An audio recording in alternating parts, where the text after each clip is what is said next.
Welcome back into another episode of Infamously Speaking.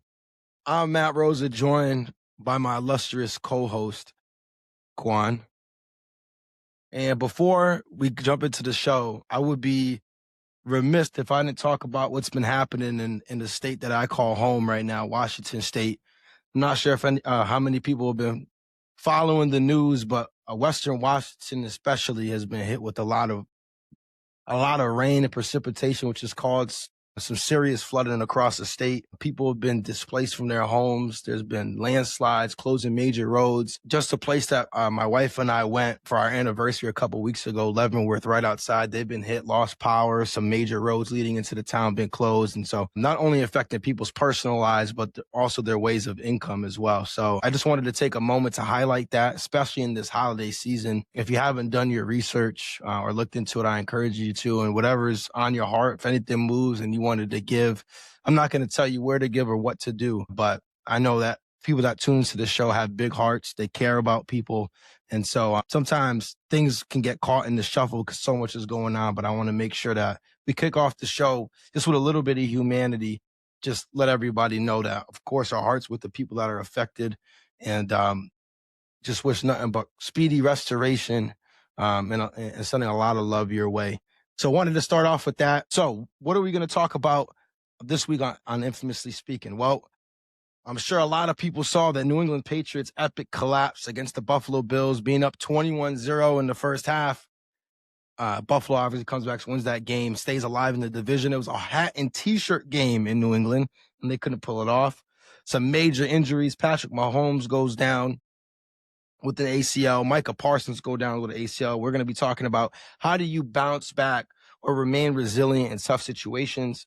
Then we'll move on to some NBA Cup action. The Knicks win the championship in Vegas, defeating the Spurs 124-113. We're going to talk about experience versus talent. We're going to be talking about Mike Brown's leadership and why I believe that that's a game that they lose if Tom Thibodeau was still the coach. How to celebrate wins regardless of how big or small they may be. And then we're going to get into everybody's favorite segment. We're going to be switching up. Instead of the worst thing I heard this week, that was pretty negative, we're going to get into the best thing that I heard this week. And Quan and I will both share something. So let's jump right into it. Started out how we always do. Quan, my friend, how you feeling? I'm happy to be here. I'll tell you that. Being able to talk a lot about, and I as well got some good feedback about, just appreciating the show, liking the difference, not just sports, but also tying it to like relatable situations to life. So I'm in a better state than I was. I'll tell you that. But it's a Awesome. work in progress. Yeah, man. I love that you brought that up because it was an immediate impact, I think, when we announced that we were switching up kind of how we're going to run the show. And I had more people reach out to me about the show than I have in a while. And, first it was us kind of switching up the motif and the look, right? Changing up the logo. And so that got some people engaged. And then, they were just tuning in and really appreciated it and enjoyed the back and forth, the commentary, how we still talked a little bit of sports, but really focused on things that most people could relate to. And I'm glad that it was received well, because whenever you decide to make a big change like that, when, we were sure about the choice that we made. And even if we didn't receive the feedback, I know we would have still kept doing it. It definitely is a good feeling when people kind of reinforce and reiterate kind of the goal and the plans that we have. So it was definitely a successful week in my book. Yeah. That was a good choice by you. That was a good decision. Equal decision. 50-50. I appreciate you giving me credit. That's it, though. That's it. So let's talk about NFL slate really, really quick. Of course, I mentioned the Patriots dropping that game, a huge game. They win the game. They win the AFC East at home against the really only real threat in their division, the Buffalo Bills. They won in Buffalo in prime time earlier this season. I think we both really liked the Patriots' chances. I think we both would, if we would have picked the game, we both would have picked the Patriots to win. And they come out hot, 21-0. You're like, yep, they're moving the ball up and down the field. Drake made 2 rushing touchdowns early. It's light. But then Buffalo makes its way back into the game, ends up beating the Patriots. And so I'm curious, kind because this is a fairly young team, right? Of course, Mike Vrabel's an experienced coach, but your star quarterback is only in his second year. He's dealing with a lot of eyes on him. People talking about him being the potential MVP. Your stud running back is a rookie who had a great game this week. So my question to you is, as a young team, how as a leader can you help kind of help one keep them on track so that things like this don't happen, but then deal with the aftermath of something like this happening where it looks so promising. You're right on the cusp of achieving something, which I'm sure was a goal they set in the preseason for themselves.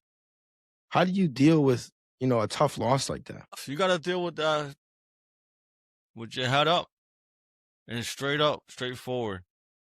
I think when you address something like that, especially knowing it's a newer team, you have to just be honest and have that vulnerable moment of, look, I was actually expecting this. I may have been expecting this sooner than later, but I was expecting this.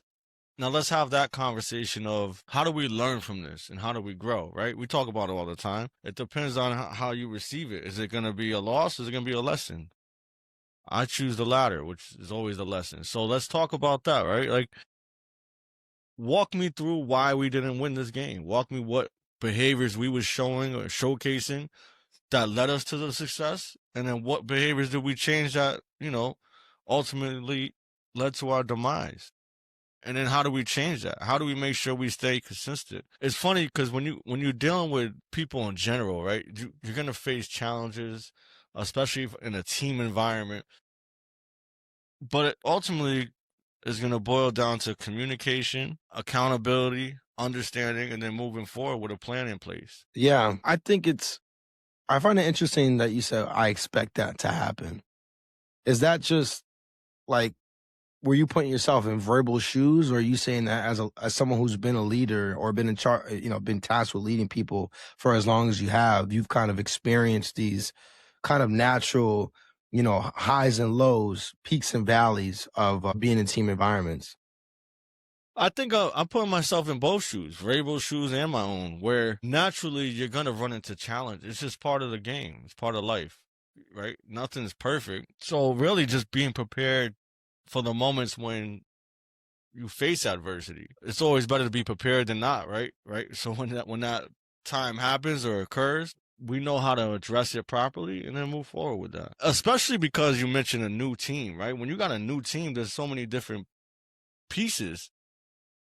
I refer to it a lot as like growing pains, right? It's part of the growth, though. I think that's the key word, is the growing in it. Within the, I guess you could say pain, but in this case is loss, right? But yeah, like I do expect challenges to happen. I do expect some adversity. I don't remember one time where everything was just sweet.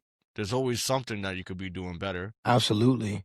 Now, do you think it's easier to learn in losses than it is in winning? I think there's more valuable lessons probably in the losses than the winning, meaning that if something didn't work out, you can pretty much identify that easier. Maybe not, because when you win too, you should know what consisted of you winning. So that's a good question.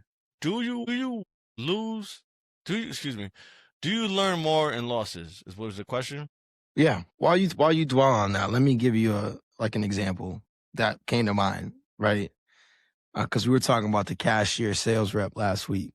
Shout out to our cashier sales reps. Get better. I was thinking about, like, if you had somebody, because we always harp upon it's the behaviors that matter. I mean, I remember when I was coming up in the game, and it was like, when I had good leaders, they would always say, listen, the outcome is going to come. The outcome that we want is going to come as long as you continue to show the right behavior. So we're looking for the behavior, not the outcome. We don't want outcomes to drive behaviors. We want behaviors to drive outcomes. So if you got somebody that has a terrible pitch, it's just say if you got like a free promotion and they're not doing anything to try to relate that promotion to the customer, they're just saying it. But if they get the sale, in my head, I'm like, what? Why are you trying to give me feedback if I got the sale? I got the sale. I won. So what? Like, why are you getting on me? Why are you trying to coach me to anything? I won. Where if I didn't get it, I might be more receptive to the feedback to be like, hey man, maybe try asking the customer a couple questions before just throwing this out there. Like, how do you know if it's even a good fit? You know?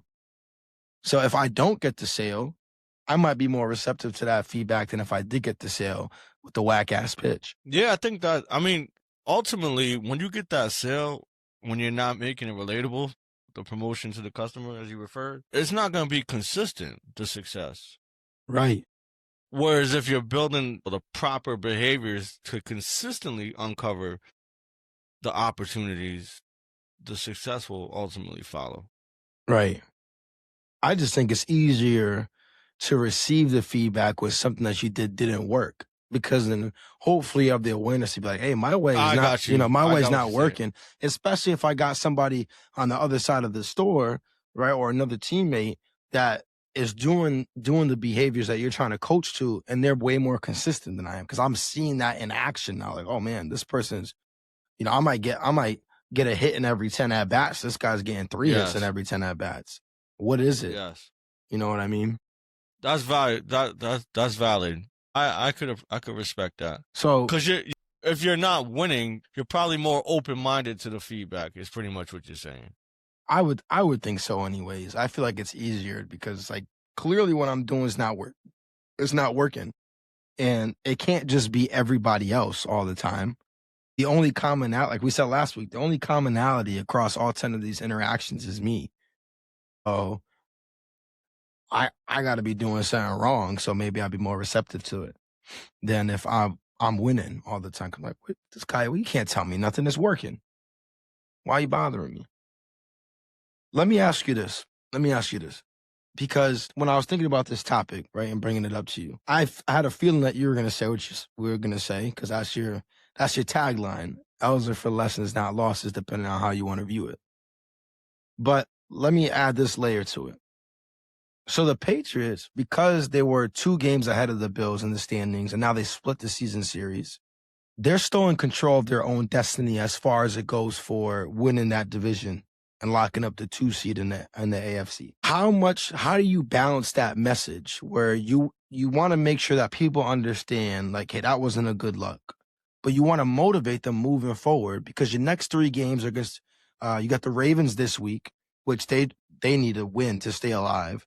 But then you got the Jets and the Dolphins, who got nothing to play for, and the Jets are benching Tua, and the Dolphins are benching Tua. They're playing Quinn Ewers this week. So how do you keep that message balanced? It's like, we got to focus on this. That's not acceptable. But on the bright side, or on the other side of the coin, we still got the division in our hands. We just got to handle our business.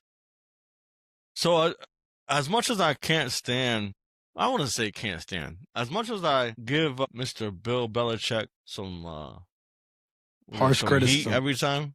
Harsh A lot of criticism. criticism. I love the message of we're on to Baltimore.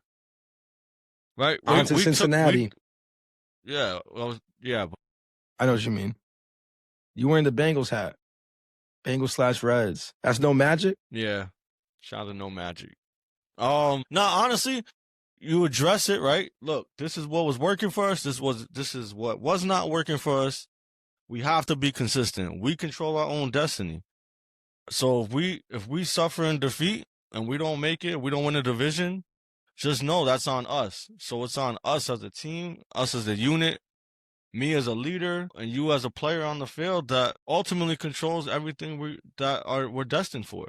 So are we destined for greatness, or are we destined to fall behind Buffalo again? Something along those lines of, like, all right, we understand what happened, clearly, but we can't dwell on it. Mm-hmm. We dwell on that, we're not going to be able to move forward and focus on the objective at hand. Love that. So, yeah, I mean, I think you hit it. I think you hit that right on the head. Is you can't brush off the loss, but you want players to have a mentality. Hopefully, what you really want, and I feel like great coaches, great leaders instill this in their people, because great leaders empower their people, right? But you want your players to know the severity of the situation that just happened, or your team to know, like, yeah, you want them to have self-awareness, like, yeah, we fucked up. Yeah, I fucked up. I messed that up. So that when you address it, you don't have to address it multiple times. It's like, this is what it is. You know what it is. You know what you did, right?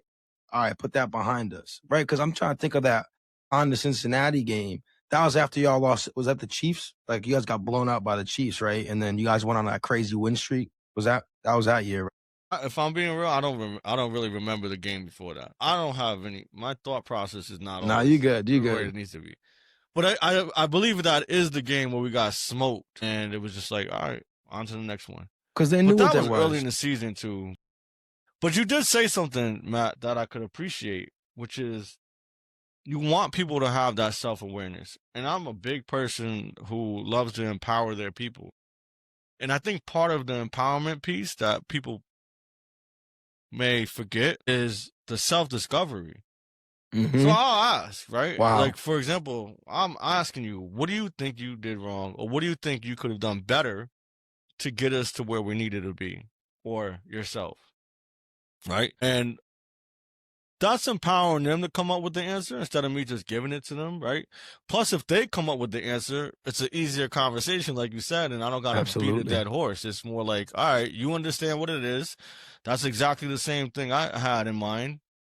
Now, how do we address that so it doesn't happen again and move forward? Yeah, absolutely. It's way easier to get people on board that way when they feel like, or when they generate their own thought on their own, because now you're not trying to overcome any kind of obstacle they're throwing up. They're the one presenting you the information, and you're like, "Yep, we're aligned." Or it's a great opportunity to pulse check and be like, "No, we're way off.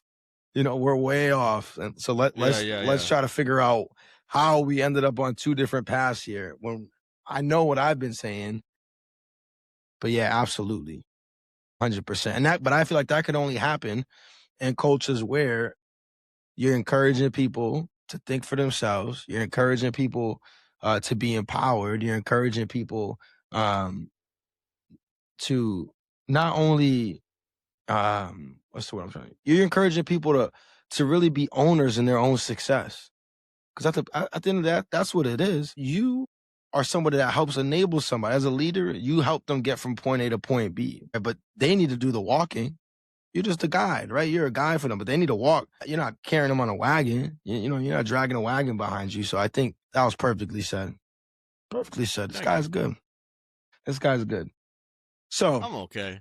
Let's move on quickly to two major injuries that happened in the NFL also over the weekend. Patrick Mahomes blew out his ACL. Micah Parsons also blows out his ACL. And that's absolutely gut-wrenching for anybody. Obviously, the Chiefs out of the playoffs. So as far as like the team implications go for this season, not as big of a deal as Micah Parsons' injury. Well, both injuries might end up bleeding into next year with the missed time next season, but let's just focus on the present. I'm going to focus more on Micah Parsons because Green Bay is in playoff position. So for the individual who's going through something like that, how do you remain positive in situations like that? Everything's going good. And just on the flip of a dime, it seems like out of the blue, you get hit with a major obstacle in your life. How can you continue to work through that? That's a great question, Matt. And the reason why that's a great question is because myself is pretty much facing the same thing, not without the physical injury, but with the mental and emotional stress that comes with life. So I'd be lying if I said I knew the answer, because myself is seeking that answer, if that makes sense. What I'm doing, trying my best to balance what I can, prioritize what I think is most important at the moment, all while trying to recover myself. The problem is, and then I was going to talk about this with the most positive thing I heard this week, but since it's relatable, I might as well just jump into it. Yeah. So upon therapy, one of the things that was mentioned was the 8-8-8 rule, which is 8 hours of sleep, 8 hours of work, and it's pretty much 8 hours of yourself, friends, and family. And anything that's like outside of that is considered unbalanced. And my life is not balanced at all if you think about the hours that I'm contributing to all three phases. So it's really about understanding that for me right now, at least in the moment, and then my approach on how to fix that and create a balance. I think what with these holidays soon to be over, I'll be able to help with some of the balance. I think Yeah, with the prioritizing of like no, my mom's going through some stuff. Shout out to my mom too. She stays watching. love it. She's gonna see you when you because you said that naughty ice line. I'm just letting you know. I'm waiting for the Um, comment. yeah, man. Just I think that when you're going through it, you can't. It's almost like what you just said a few minutes ago, which resonated with me, which is you gotta be in the moment. Really, if you think too far ahead, you'll get lost because Hmm. you're either overthinking or you just don't. You're setting expectations that don't need to be set right now.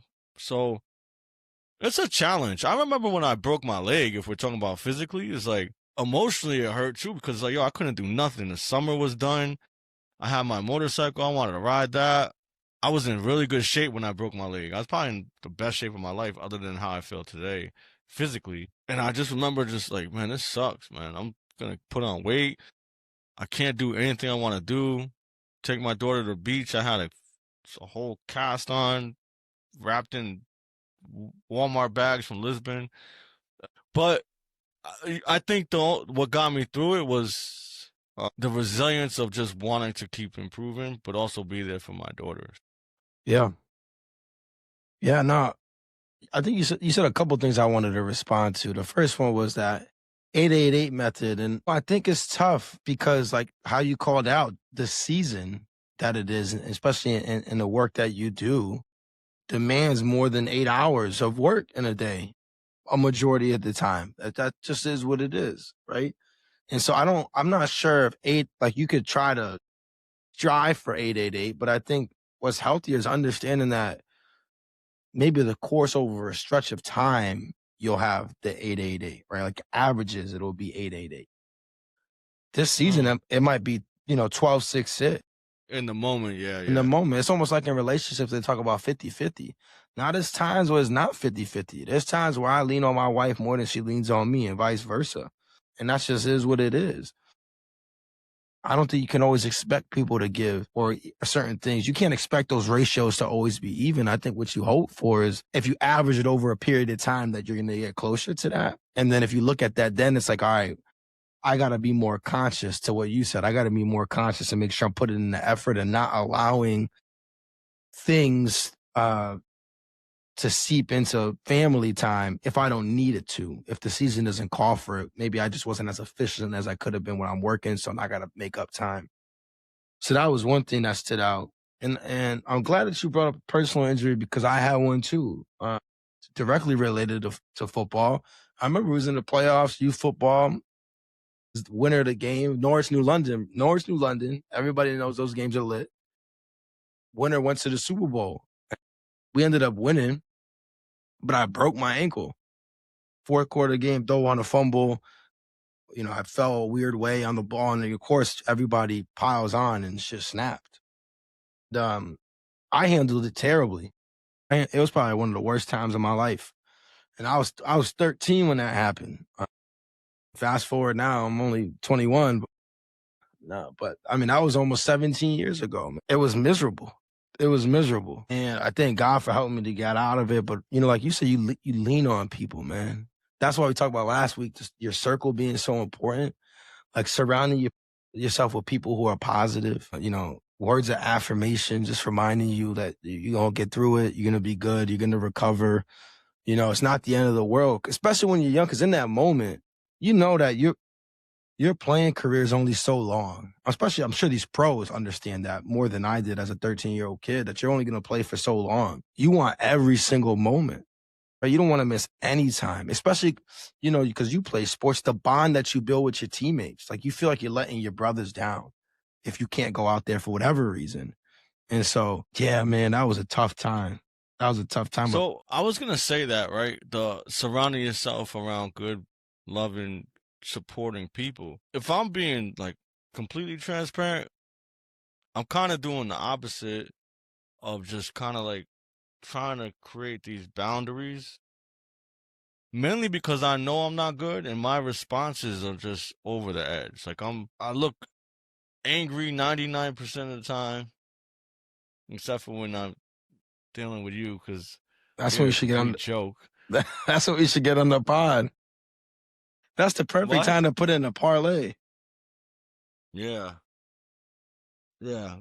But no, so like I don't want my negative energy to seep into other people's positivity or in their life in general, if that makes sense. You know what I mean? Like at that point, I realize I am that negative force that I'm just trying to isolate, if that makes sense. It does. Which It does, it makes sense. But I think again it goes back to what I just talked about. Like if you got certain people in your life that you lean on you, sometimes it is that. Now, if you know that person doesn't really tolerate a certain energy very well, then maybe, maybe that is a better decision to not bring it, right? Especially if you know it's somebody that's gonna kind of get down in the dumps with you, right? And kind of commiserate instead of trying to pull you up, then I get that for sure. But if not, I think that's where people, it's the give and take, or not give and take, but that's the push and the pull. Sometimes you're carrying more of the weight. Sometimes the other person is. I can't tell you when is it ever really 50-50? You know what I mean? Everybody goes through things. I mean, that is what it is. But it's dope though. It's dope that you were able to find that 888 kind of method to kind of help provide some kind of balance, right? Where you're gonna be more conscious about maybe some of the decisions that you make, more conscious with your time to make sure that when I'm at work, I'm gonna get as much as I can done so it doesn't bleed into my other 8 or my other 16, really. And so I think that's important, right? Having something that you can hold yourself accountable to.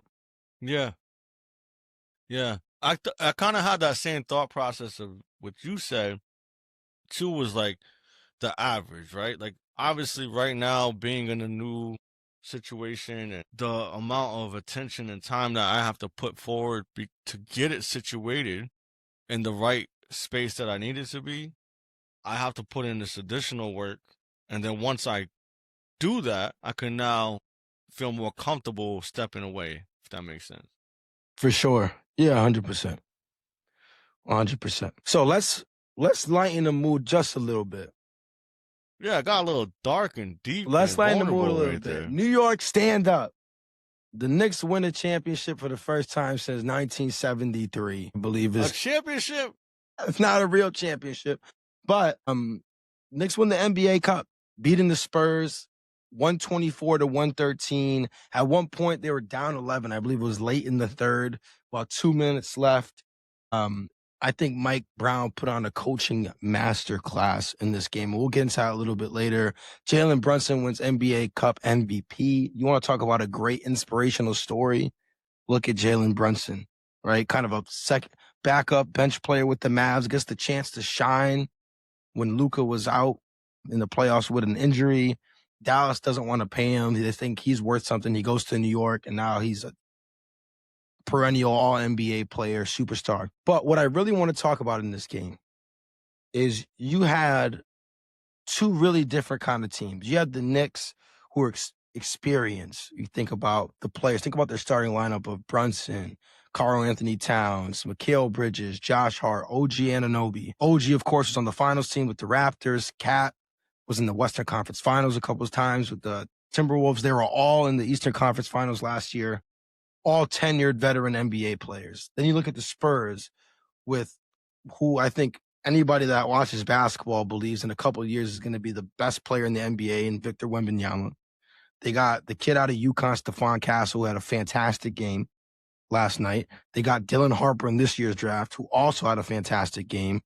So they got a lot of youth on that team. And so experience versus a lot of talent and potential. And in this game, experience won out. You could tell down the stretch the Knicks with a more comfortable, cool, calm, collected team. They killed the Spurs on the offensive glass. That's how they got back into the game. And so, Quan, my question to you is this: experience or talent, potential? What do you think is more important there? Like if you had to say, 60, 60-40 or maybe 50-50, like what do you think is more important? Experience or talent? I say experience. I've seen so many games and I've been a part of so many games where you have the more experienced players just being able to win because they know how to play the game correctly. They know how to respond to adversity, which is great because it's almost like what we were just referring to a little bit earlier when you face a loss. The lesson, if you take that lesson, that is the experience piece that you could take later on when Right. you face the same challenges, when you're Right. down by 11 points in the third quarter. The difference is that the first game, we didn't make the adjustments, we didn't make the changes, but we learned. So now we apply it to this situation, which gets us the W or gets us to winning. But before I jumped into that question, I meant to shout out to Gmo. Gmo's on a high note right now because the Knicks won this. Shout out G. Let's go. Let's go, New York. Come on, man. I'm with you. And I want to shout out. I know I talk about this guy a lot, but my dad, he had this. He'd always talk about when he come home from work because we used to do family dinners, right? So every day, pretty much, we'd sit down at the table and we'd all eat dinner together. Me, my parents, my brothers. He would always talk about like these young kids coming out of school. My dad's a construction inspector, been doing it for a while. He's been in the game for a while. He's experienced a lot. And so these young kids come out of college, obviously a lot of potential, right? A lot of potential. Smart kids, sharp, right? It's not easy to get an engineering degree. But he's like, these kids don't know nothing. They got no experience. Yeah, it looks good. Yeah, you're drawing whatever you got. That looks nice. He's like, but I could just look at it and tell you it's not going to work. You can argue with me all you want. But I'm going to tell you right now, what you got there, where you want to put it, not going to happen. And like, oh, what do you know? And then, they do it, they build it, he comes along, nope, told you it wasn't gonna work. And so I would tend to also lead towards experience just for that very reason, right?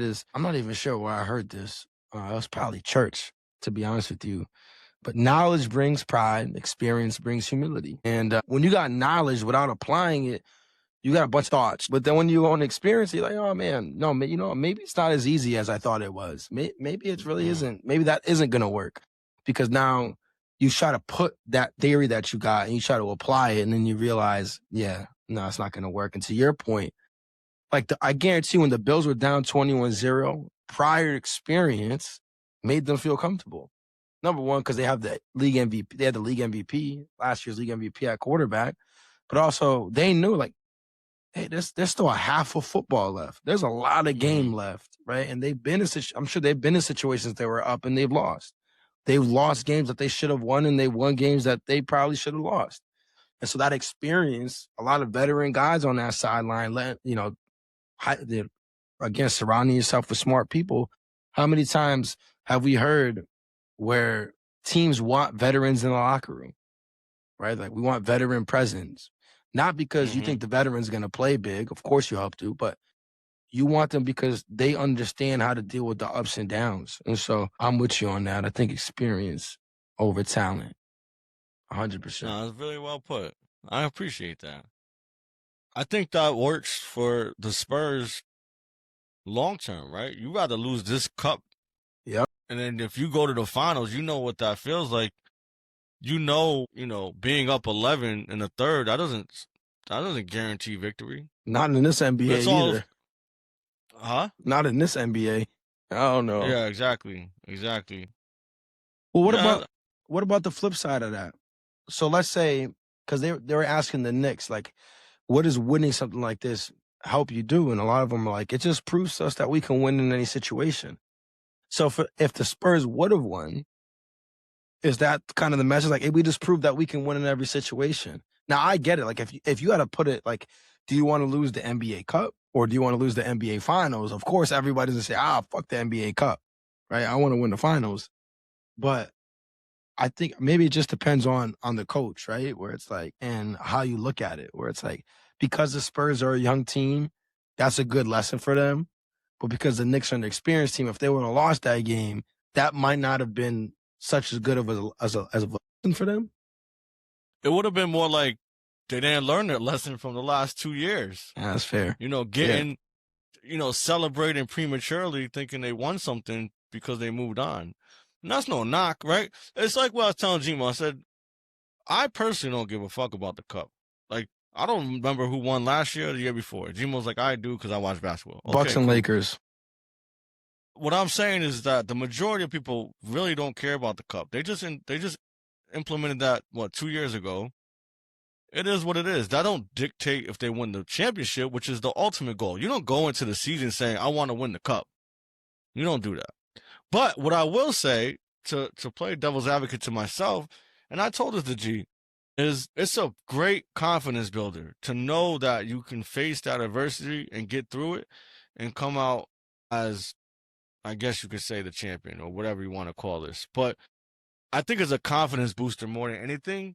Kind of like what you said, where like now they feel like, okay, we can be, win it all when it comes down to it. Yeah, I mean, so I agree with you in that. Well, I wouldn't say that players don't go into season thinking they want to win the cup because they get extra bread for that. But and I think, oh my God, and so that's what you're thinking when you no, start the season. That's not what you're the thinking? ultimate goal. But you always talk about teams having goals throughout the season. That could be one of them. Because you know what? Listen, bro, if you were in the league as a competitor as you are, you want to win fucking everything. Especially That's true. if it's a tournament where there's only one team at the end, you could use that as fuel. But yo, I'm talking that shit. I'm talking. Yeah. And when it comes playoff time, the mindset when it comes playoff time is that the regular season is gone. That shit don't matter. Whatever you did in the regular season is done anyways. But it's a little. Everybody wants to be able to talk shit. And you know what? I could give you that. And Gmo did say that. And it made me think of this Jordan interview. I don't even know if it was real because it looked AI, but it also looked real. But it was like and I don't know if this is true or not, but if it is, it's kind of fire. Which is, he said he had a clause in his contract that if he's seen someone playing a pickup game, he could go play, and the money's still guaranteed. I heard about and that. He was like, I'm not letting nobody tell me I can't enjoy the game that I love to play. Listen, for the love of the game. For the love of the game. Yeah, that was fire. Not competitiveness. So I get that when you're like a true champion, you have that mindset of like, I'm going to go get it regardless. So imagine playing pickup and Jordan just fucking mashes on your shit, bro. Yeah, that's crazy.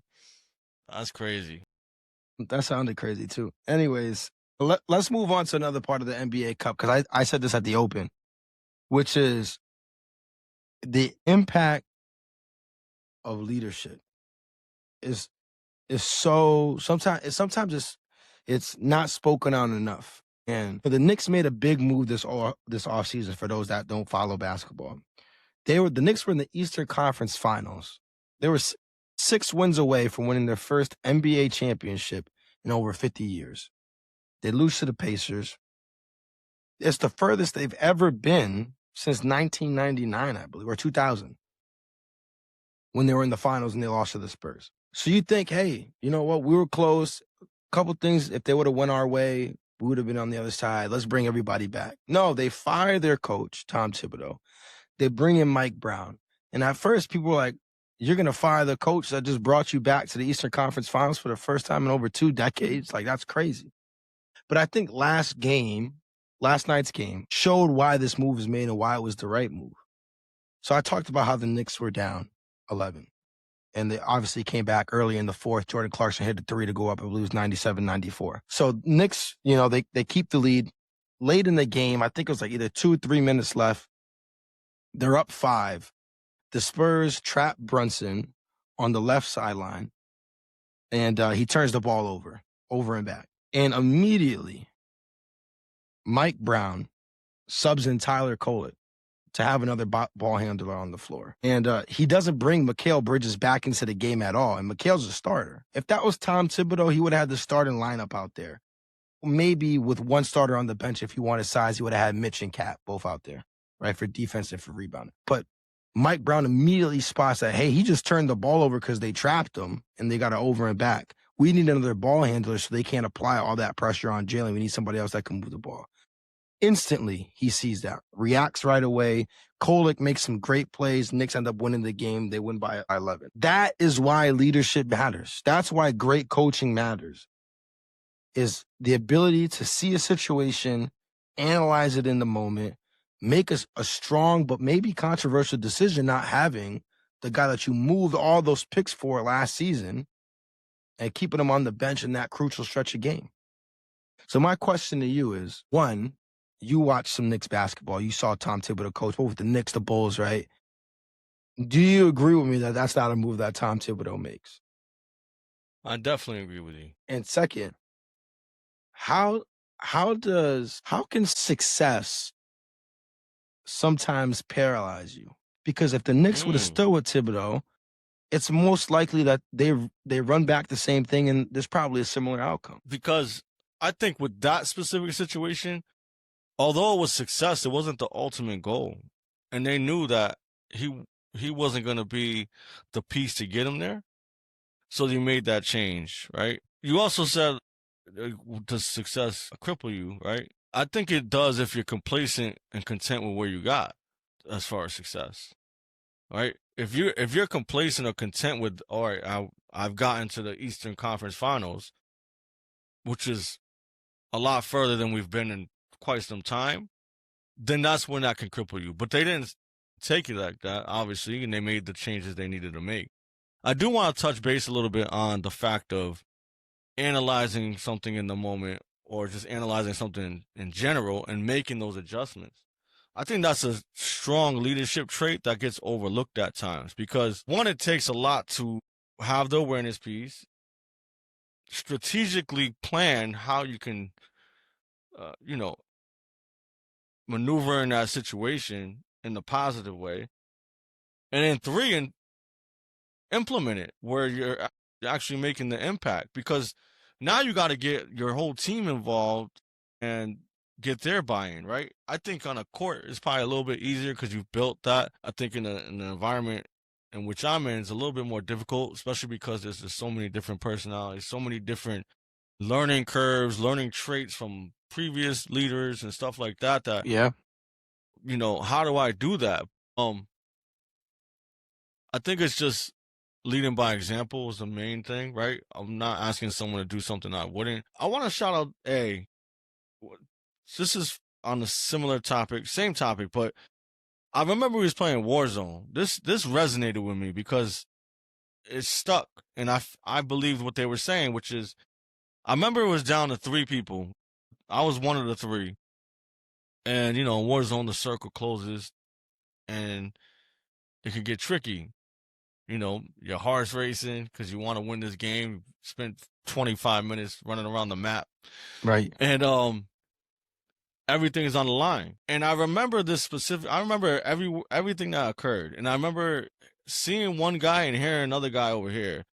And I'm like, okay, this is how I'm going to react to this situation. And like that, I didn't hesitate. I did what my instincts was telling me to do. Ultimately, I clutched it, but that's not even the point. The point was, I don't know how Quan thinks of this so fast and so rapidly, where it's just the most effective thing to do that works. Mm-hmm. And that stuck with me because, I wasn't thinking like that. I'm just thinking of me playing the game and trying to get us to win and all that. But I sat on that and I was thinking, I do my best to analyze a situation and have the best outcome. And I think as a leader in those situations, if you're doing that and you're doing that on a consistent basis, but also developing yourself while you're doing that, it only gets better, right? Back to the experience piece. Yep. All right, maybe it didn't work this time. Or maybe I was in a similar situation. I went left instead of right, which ultimately cost us the game. So I guess experience and just thinking on the fly and running with your intuition sometimes helps, because your intuition in this case was based off of my past experience and what the challenges were. I think that's I actually like that connection because I feel number one, a lot of people played Warzone, right? But 2, it just shows that, again, how many different avenues that I saw that watching a basketball game. You took something similar away playing a video game. Someone could take away something like that when at work, when you got to go and spot coach real quick. And you got to quick interject to try to save a sale or save a customer or whatever it is, right? Where it's like you said, it's in that moment, you got to make a quick decision and you just got to go with it. And then after did you get the outcome that you wanted? Yes. Was it effective? Yes. How did the person, because one thing that you don't get to see is, I'm sure Mike Brown went and had a conversation with Mikal Bridges about why he didn't go back in the game. Right? I would have expected him to as a good leader. Mm-hmm. Like I know the times that I was in the store and you had to interject, or Tone, shout out to my guy Tone, our guy Tone, had to interject. You guys didn't just leave it hanging after the customer walked out the store. It was like, all right, so let's talk about that real quick. Like, this is why I did it. Because now what you're Mm-hmm. doing, you're helping me understand. So then now, say you're not on the floor, but now someone else, one of my peers, is in the interaction. I can have that same mindset. Right now, I'm in Mm-hmm. your spot. They're in my spot. I'm in your spot. And now we just saved somebody else. So we was able to convert something else about to walk out the door. You know what I mean? And so Mm-hmm. I think that when you talk about him, going back to conversation we was having before, is now you're helping under people understand why, you're giving them the know-how, because now you're empowering them. Mm-hmm. You're putting the coals out at any fire that might have been burning over there, because I'm sure he's a competitor. He wants to be in the game, right? Or if I'm with a customer and you come and interject, it might make the customer think I don't know what I'm talking about, right? And that can make Correct. me look bad. And so there might be some coals that you gotta come and smother out, and be like, "Now, let me help you understand why." And it could be, Mm-hmm. and what I might not understand is that you might have analyzed or been watching. You might have watched 5 interactions that were just like that one with me, and the other 4 times you didn't say nothing because you were gonna see if I figured it out on my own. And you're like, nah, all right, nah. This time, the same path. Definitely hasn't learned anything yet. So let me go and approach that. But I would have never known if you didn't come and have the conversation with me after. So I think that's another big thing too. You know what I mean? It's not only No, being able to that's a quick great point. decide, but then going and having a follow up after is critical. Yeah. Very critical. Very, very, very good call out too. I think that's another thing that always gets overlooked. Even the fact that you said people don't see that Mike Brown's probably having that conversation, but you have to, because it shows, one, you're able to provide the bigger picture to whoever that is, right? Mm-hmm. Also, you help them understand why the decision was made. And I think that ultimately resonates with people because it lets them know you care. It's not like you just Yes. did it and you shrugged it off. Yes. You're connecting with them because you Yes. understand that. You've been in their shoes before. And you're like, yo, I want to let you know this is coming out of a place of love. This ain't coming out of a place of like, nah, I'm trying to spite you or anything like that. Like, I want to see you win. I want to Yeah. see you win. This is where it's coming from. And it might not feel that way initially, but you hope that they'll eventually get it and be able to pass that on. So Mm-hmm. we kind of talked about the last part of the game I wanted to talk about was, and you kind of touched on it a little bit, celebrating the NBA Cup, right? So I know obviously Knicks fans are excited, but there's been a lot of discourse around this whole thing of like, man, it's just the NBA Cup, it's regular season games. Like you said, they just created it a couple of years ago. Just try to get more eyeballs on some regular season games. I'm interested in your take, and we don't have to stay on the basketball thing, but celebrating wins. We always talked about it. I remember, especially in team meetings, we were always big on recognition, regardless of how major it was or how minor it was. I want you to really quick, or as long as you want, I shouldn't say really quick, I don't want to rush you. Talk about the importance of celebrating wins, regardless of, minor. But then, like, how do if it is a minor win, like, is there a danger of maybe blowing it out of proportion, losing sight of the main thing, yada, yada? So, I think that was a great question. I think that I'll touch on the first part of the question first, which is celebrating the wins, right? And recognition. I think that's extremely important. And the reason being is, like, I celebrate week over week wins. I know that it might not be a common practice in like the same environment, but to me it matters because how can I put this in, if I should put this in sports terms or just regular terms in which I live with daily. We'll put it in basketball terms since we was talking about it, right? Let's say, Matt, you go out there and you shoot, I don't know, 1 for 10 from the field, right? You're at 10% shooting, which is horrible, awful. right? But we want to get you to like 80%. So let's say I gave you some coaching, I gave you some feedback. The next week, you're 5 for 5. You didn't take as many shots, but now you're 100%, right? That puts you at what, 6 for 15? Yeah. I don't know math that great. I told you math wasn't my It's subject. it's a little bit better than 33%. How about that? All right, so a little bit 36. better than 33%. Are you at goal? Nope. The goal of 80%? I'm No. getting there. But I'm going to recognize you for the fact that you just shot 100%. That means you took the feedback I gave you, the coaching, you received it, and then you applied it. So I'm not mad at you for that. Like, I don't want to, I'm not that leader that's gonna be like, oh, you're terrible because you're not at goal for the month. I'm not a leader that's encouraging you because, look, you started off terrible, but you was able to take the feedback and apply it. And I could appreciate that because that means that's progress. Now, let's see what happens on week 3, right? Just make sure that what you implemented Sustainable. stays consistent. Yeah, it keeps going. Exactly. Yep. And it keeps going. As long as that's part of the process, then I think that's the reason why I appreciate and recognize the small wins or the little wins. Now, to answer the second question, how do you make sure it doesn't get blown out of proportion? It's like, oh, I can celebrate now because no, the job's not done. I think that falls more so on the leader to make sure that I'm guiding them, right? You talking about them taking the steps, but I gotta guide them. Like, no, the job isn't done. Yes, you did great, and I recognize you for that, but you're still not at goal.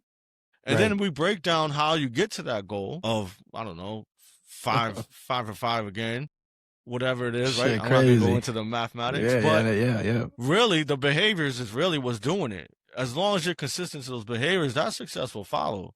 Clearly, you was shooting with your elbow like this instead of tucked in, right? So, like, again, I think that it falls a lot on the leader and guiding them to, like, look, this is a great win, and I'm recognizing you for it, but let's make sure it's consistent, and I'm going to continue to support you until I see that the behaviors is part of your daily routine. Yeah. You weren't kidding last episode when you said math wasn't your favorite subject. But so I'm surprised you went back to that. But I'm being vulnerable. It's my vulnerable state. No, but I think that was really well said because I also think it depends on the person too. Because I think if it's somebody that was, for example, like a low performer, they might need some of those more celebratory small wins, right, to continue to motivate them. Whereas somebody that that doesn't day in and day out, I'm not saying they don't deserve recognition because they do, but they might not need that as much. You know what I mean? Or just their personality, they might not need that as much. They might be like, yo, my paycheck's my recognition. I'm good. Gee, like, just let me know what I got to do to make the most bread and we'll be cool. You don't got to worry about me. You know what I mean? But some people might need that. So I agree with what you said, especially if you got somebody that's 1 for 10. They could get stuck on that 10%. But if you show them, hey, you went 5 for 5, look at you now, good shit, let's keep it up, that can help them out. Because that also shows them that you're not only trying to get on them for them being 1 for 10, you want to help them so you can celebrate them. You know what I mean? So I think that helps too. And then, like you said, not blowing it out of proportion. Understand that, like, the goal is still the goal, regardless if that's how you started. But we're still going to have a conversation at the end of the month that if you didn't hit goal, but it's going to end well because I know what you've been doing to make sure that next month this isn't a problem. And I'm seeing the behaviors out of it. So, correct. Well said again. But that was I think that was a fantastic conversation, just talking about the power of leadership, man.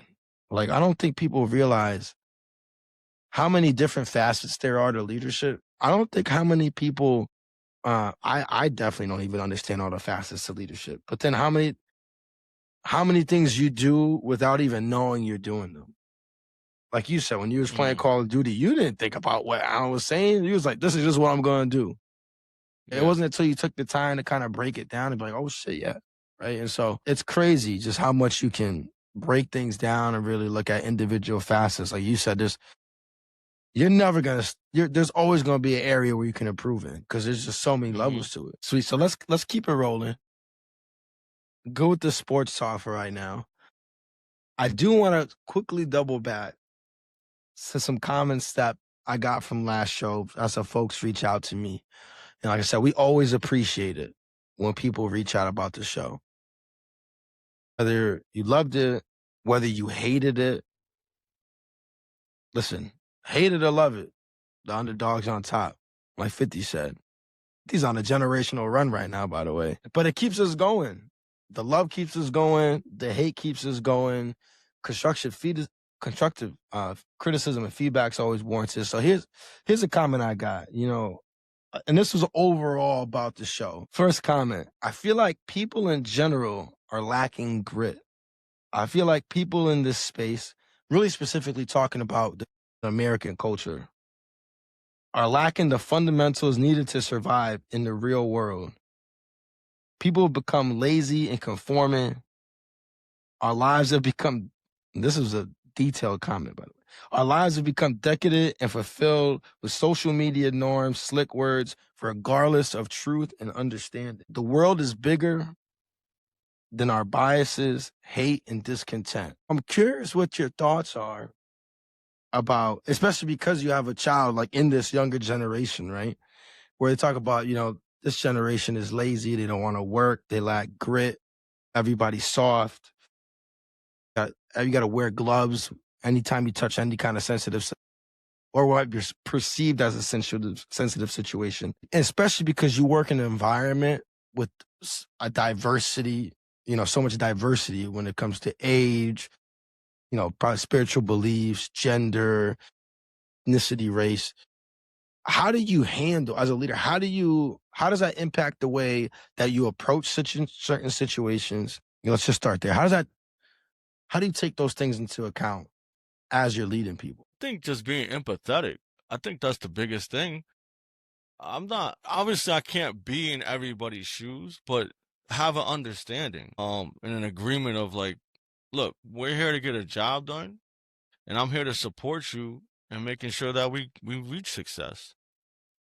You know, I I think lines may get blurred when you're not thinking of the outcome that you want to achieve, or there's bias or whatever things that might come into play of why people might feel some type of way. But then you just have a real genuine conversation. Like, look, I'm not judging you. I want to win.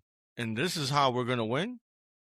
You talk to me and tell me what you think winning looks like and stuff like that. I think having real conversations like that is what helps me lead in an environment like that.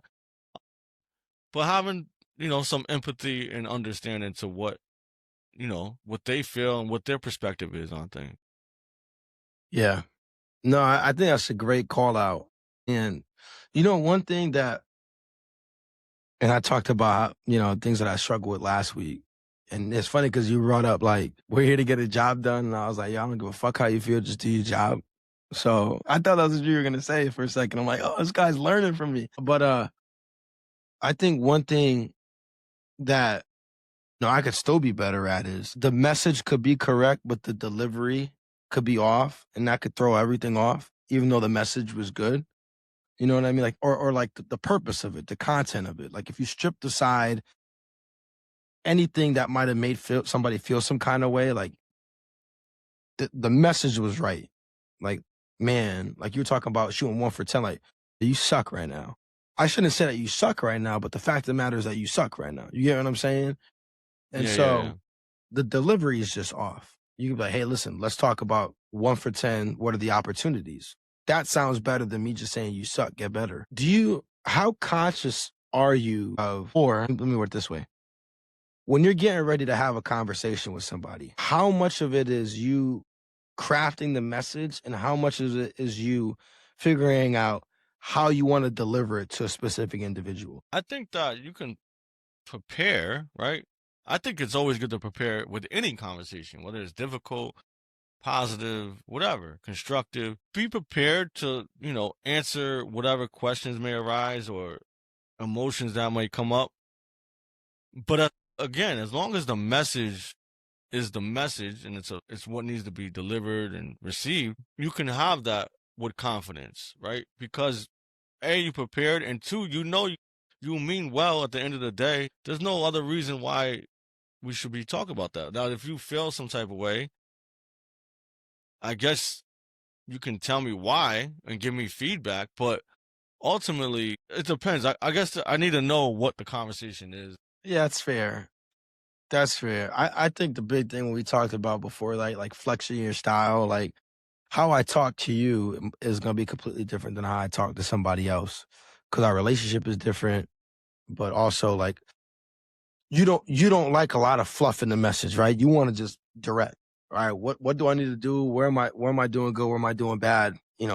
Some people they don't want their feedback to be as direct, I guess. So I think that's part of it. I think another thing too is like what you just said, where it's like as long as the message is good, if they feel a certain kind of way, and I think that's where it's tough because you always hear like in situations, you hear like, well, you hear people say, I'm sorry you feel that way. Well, you're not really sorry about anything. Like if I said something to you, you got upset, and I said to you, well, I'm sorry you feel that way.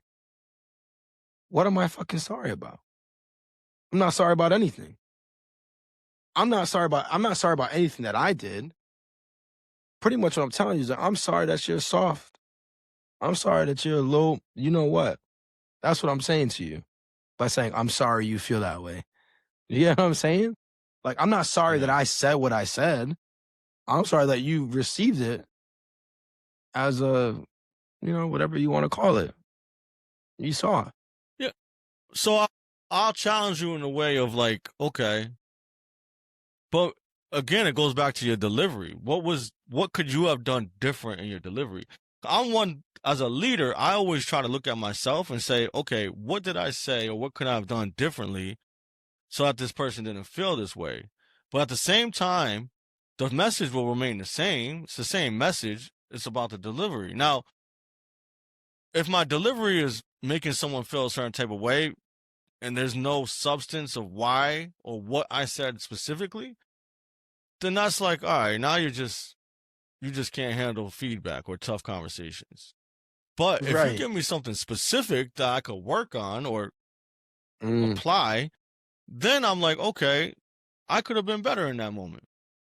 that's great. That's a great way to distinguish it because I was just going to ask you that. Like, so how do you determine the point where somebody just can't take feedback? They're being soft, they're being emotional, or like your message was off? Like you Mm, said, like if somebody could come and be like, hey, they give you a specific instance, right? Where they're like, yo, like this right here, I think it was a little rough.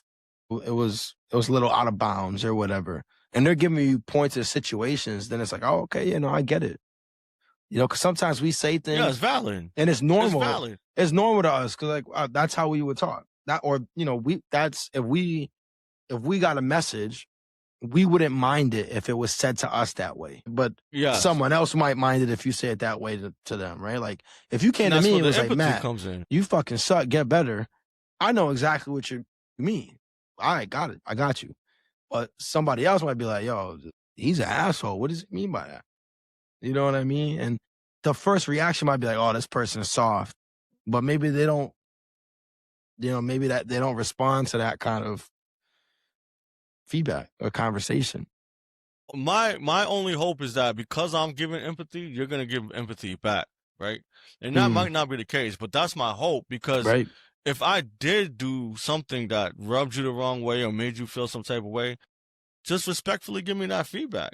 Fact. And then Major. I empower my people to do that because now I actually did that recently and I'm like, I'm happy you challenged me and you felt so strongly about what you believed in that we had this conversation. Now, Fire.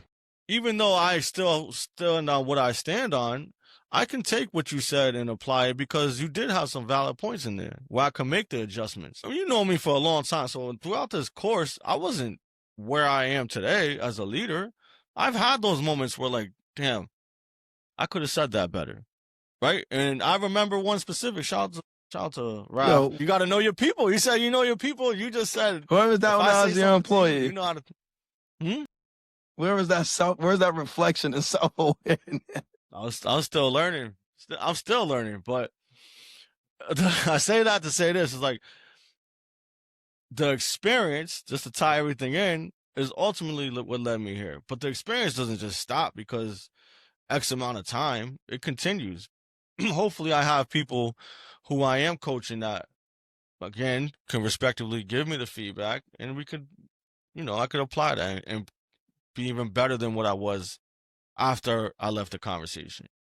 Yeah, my bad. I think I cut you off. You said shout out to Raph. Was there like a story that you wanted to give? Oh yeah, no. So shout out to Raf. This one time, Raf, he just did some things that just was like, bro, what are you doing? Like, and I didn't respond how I should have responded, and I think partially it was probably because it was Raf, and we have that kind of relationship where I can tell him exactly what it is, but it still was a little over the top, even for me, where I was like, Mm-hmm. man.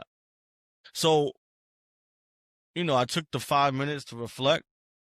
I pulled him aside again. I just apologized to him. Like, yo, I shouldn't have approached you in that manner, and I apologize.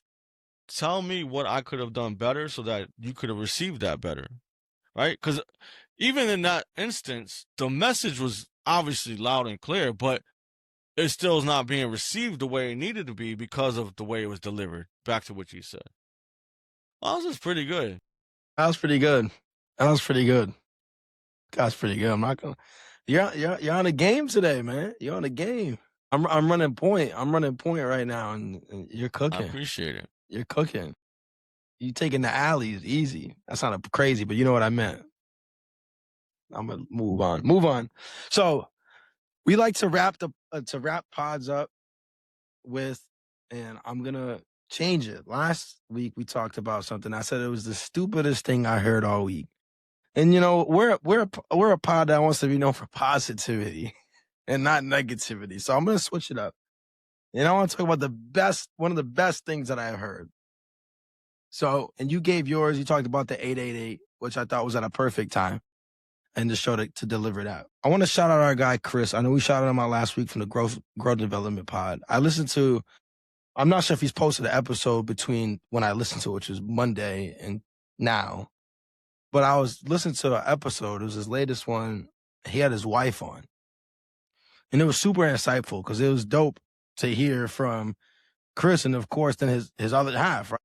The person he lives his life with, just to kind of hear their story, the ups and downs, a lot of relatable things in there as far as just what you go through in relationships, how on the outside, everything could look great, but on the inside, it definitely isn't, right? And there's a lot of challenges and changing yourself for one another. Shout out to our 1+1=11 crew. But his wife says something that was so profound. And I'm going to paraphrase it. And if I get part of it wrong, please forgive me. But they were talking about like how they were both parents. And they each brought a kid to the relationship. And his wife was talking about, when she was growing up and doing things, I think she mentioned her dad wasn't always around.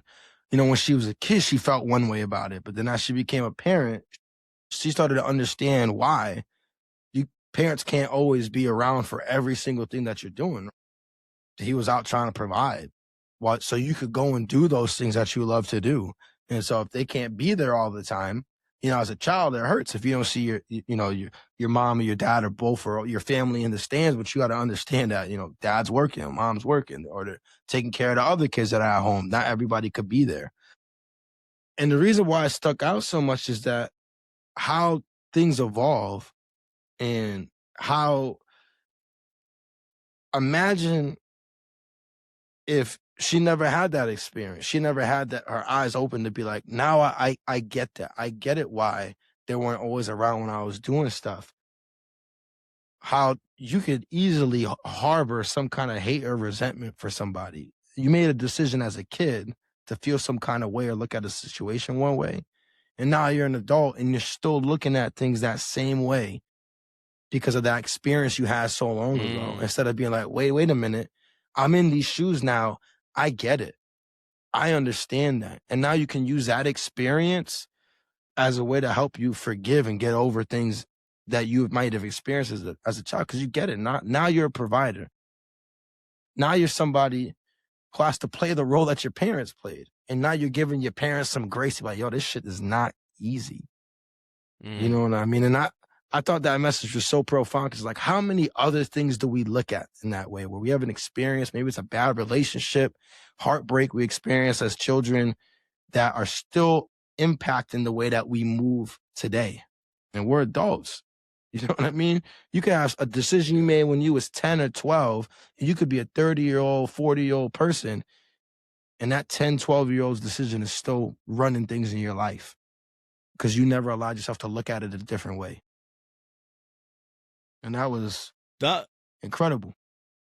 that resonates. It resonates a lot. I think you know my story, but I don't mind sharing it specifically because of things I got going on right now, and I kind of gave away one of my positive things to that I've listened to this week, and that is definitely one of them, what you just said. And it resonates with me specifically because as a child growing up, my mom not being at some of my games, my mom not always being there, my mom doing things that didn't sit right with me and made me feel some type of way. Now, as a parent and reflecting myself, I have more grace, like you said. Like, I understand why my mom made some of the decisions she did, and also taking into account of what she knew, because my mom didn't have it easy.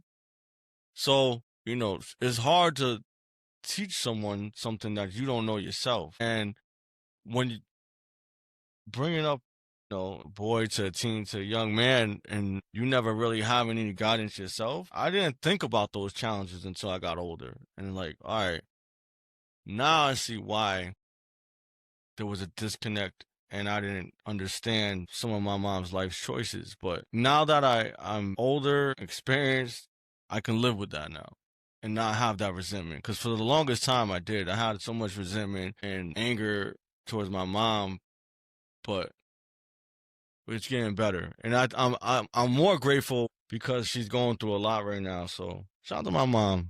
Hopefully this sits well with you, Mom. Yeah. I know sometimes you don't receive the things that I'm saying properly, but all that means, Mom, is I love you regardless. Yeah. And I don't judge you for what transpired in the past. Man, thank God, because that's powerful, bro. I'm sure that I can't even imagine how many parents never get to hear that from a child.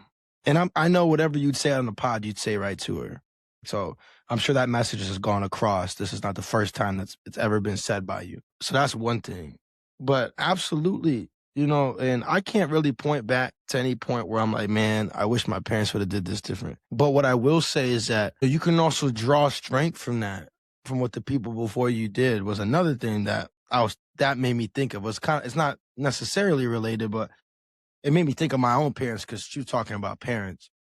And whenever I think of my parents, I think about the decision that they made when they left New York. They didn't have nobody out. There was really nobody out in Connecticut. My grandmother was out here, but they left everything that they've ever known to make a better life for their family.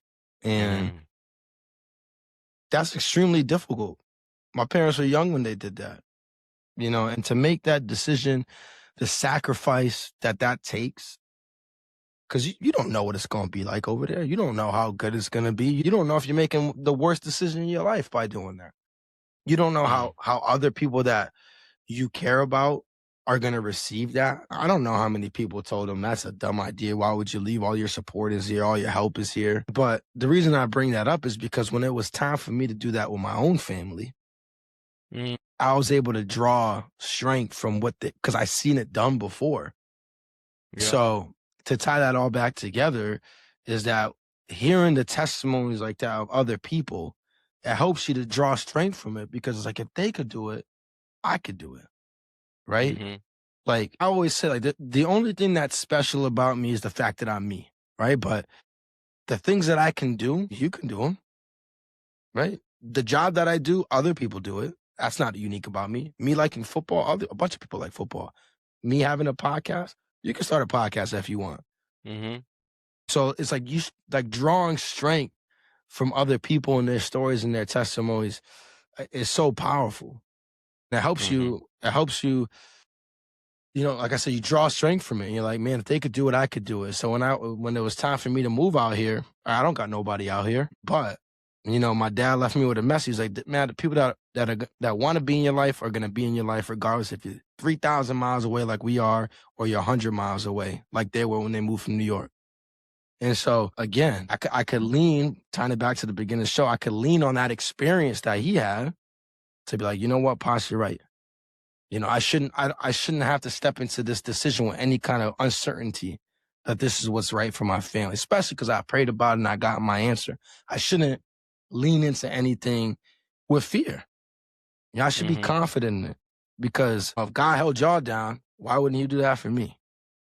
Mm-hmm. And he gave me an example to look at. I got my own parents did it. So that resonated with me. Shout out to the Growth and Development Podcast. We'll have a link in the description to that episodes and to the channel, of course, so y'all can go and check it out. We had Chris on the show talking about the lessons, the life lessons you take away from sports. So I also have a link to that episode, extremely powerful, in the description as well. But I wanted to share that with everybody. Change it up. We're going to do the best things that we heard, not the stupidest things that we heard, because we want to be positive. But hopefully that resonates with everybody like it resonated with me. Yeah, that was great. Shout out to Chris, man. Dope We gotta podcast, have him back man. on the show. Absolutely, we have to have him back on the show. He's dropping gems, man. He ain't lying. Yeah. That was dope. Before we close out the show, Quan, any last words, things that you want to share with the listeners who've made it this far? No, I mean, I appreciate all of you for tuning in, listening, providing the feedback, providing comments, and just enjoying the new brand, right? Matt alluded to it with the new look, the new conversational piece. I hope it's more relatable. And if you guys have topics or suggestions, shoot them our way. Gives us more things to talk about other than our parents.